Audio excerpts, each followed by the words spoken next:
Iniwan ko lang saglit ang dalawang anak ko sa kapatid kong lalaki, edad 6 at 4, kasi kailangan kong magbayad ng bills at mamili ng grocery. Akala ko simpleng araw lang, pagod lang sa errands, uuwi ako, kakain kami, tulog. Pero hindi ko alam na sa araw na yon masisira ang buong pagkatao ko. Pag-uwi ko, sinalubong ako ng mga bata sa sala. Masaya silang naglalaro habang nanonood ng TV. Tinanong ko kung nasaan si tito nila, sabi nila, kasama po si daddy sa kwarto. Hindi ko naman pinag-isipan na masama.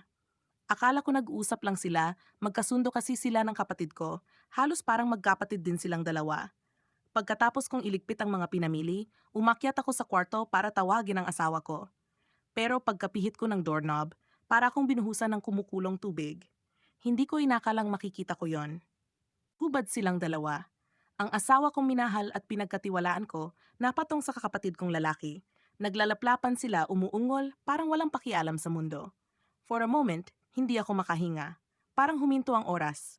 Tapos bigla akong napasigaw, isang sigaw na galing sa pinakailalim ng dibdib ko. Isang sigaw ng galit, sakit, at pagkadurog. Mga hayop sila. Sa mismong kama namin nila ginawa. May mga mansa pa ng tet sa kumot at amoy pawis ang buong kwarto. Parang pinagtulungan nila akong sirain. Hindi ko alam kung anong pumasok sa isip ko, pero napulot ko yung lampshade at hinampas ko silang pareho.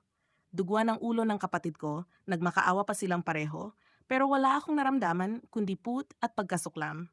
Hindi ko alam kung sino ang mas dapat kong kasuklaman, ang asawa kong pinakasalan ko at pinangako ang mamahalin habang buhay, o ang kapatid kong pinagkatiwalaan kong bantayan ng mga anak ko.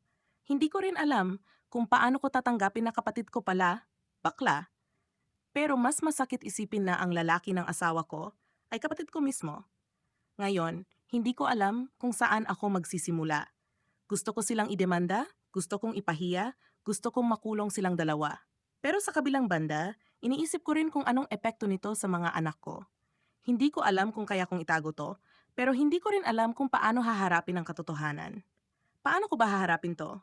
Hindi ko na alam. Sobrang sakit.